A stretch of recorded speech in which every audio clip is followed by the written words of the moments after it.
Okay, hello class. This discussion is combination circuits, I think part 5 or part 6, one of my mini lesson videos that I've been uploading to the virtual hub. Today's lesson is sort of exploring a circuit similar to this and how to break it down appropriately in order to solve it for all of the values that we're going to be looking for each of the individual loads. So in this case, I've given you a total of 6 resistors. They're connected in a combination. What we mean by combination is that current has more than one path to flow.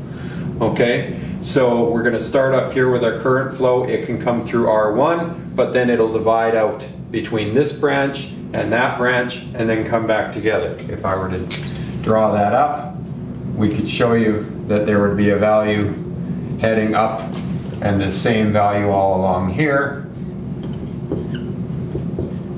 and then joining back in with whatever was running down that branch up to my line current, returning back to my source.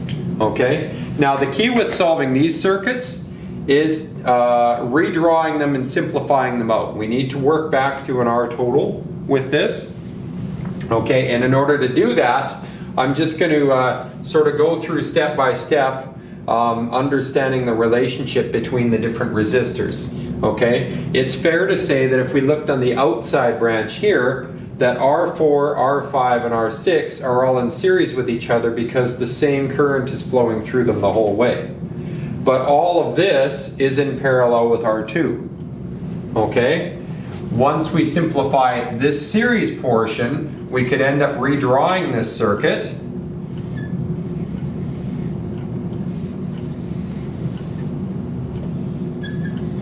So this is still R1, R2, and R3, but now we could draw the outside branch there like this. So this would be R4 to 6.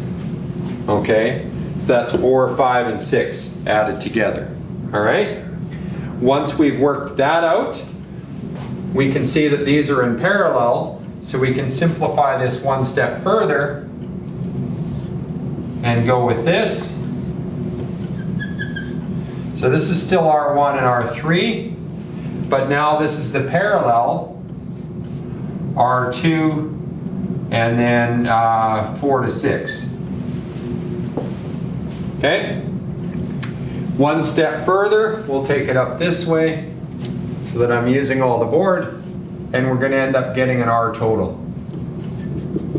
Okay? And that would be done by adding these directly, because now in the simplified circuit they are connected in series. So if we start inputting some values along the way here, okay, we know R1 was 30 ohms, R3 was 30 ohms, and R2 was 80 ohms. Okay, R4 to 6, if we look up here, that was 25 plus 30 plus 25, giving us 80 ohms over here as well. Okay. So if we take the reciprocal of the 80 and the reciprocal of that 80, add them together, and then reciprocal that, we're going to come out with 40 ohms over here. All right, we still have our 30 and our 30. Add those together, 30 plus 30 plus 40 gives an R total of 100 ohms. I gave us an E total of 100 volts. Because I like easy math when I'm doing examples. Now I can find my line current. 100 divided by 100 give me 1 amp. And I'm going to work backwards with that.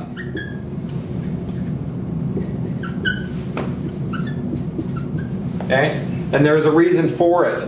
That way I can start to work my current and solve for my voltage drops in my simplified version. Okay? And then from there we can determine how the current is going to split within these branches here. Okay, so if I look at my voltage drops, 1 times 30, these are all going to be the 30 volts, 40 volts, and 30 volts. Okay, because we're going 1 times each of the resistances along there. Okay, I'm going to now bring that information back into here. This was my 30 volts, this is 30 volts, and this was 40 volts. based on what we just determined there. So that means this also has to be 40 volts. Okay? So now I can solve for my current going down in each of my branches. I can go 40 divided by 80 gives me 0.5 amps, and 40 divided by 80 gives me 0.5 amps here. Now it's not always going to split equally. It depends on the resistances and how they work out, okay? So we came into this junction with 1 amp, and then we split half an amp, and that will then join back up to give me my 1 amp returning again. Okay? So we got 0.5 amps here, 0.5 amps there, 1 amp, 1 amp.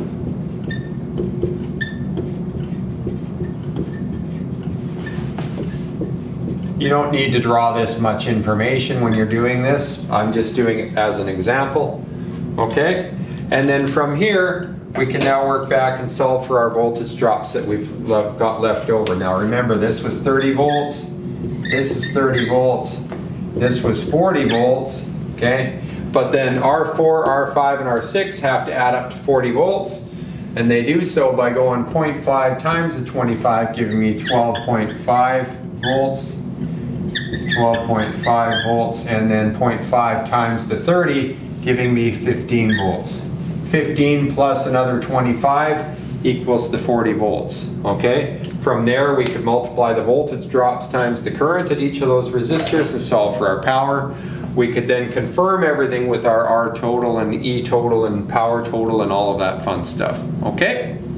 So that's the end of that lesson there. It shows how we start with the whole circuit, we simplify it down into an R total, and then we work backwards through it all the way back to the main circuit, okay? I will also go over this with you guys in the virtual classroom. We'll do a couple examples there, but this is a permanent example for you guys to be able to watch. Okay, so that ends this little mini lesson. See you on the next one.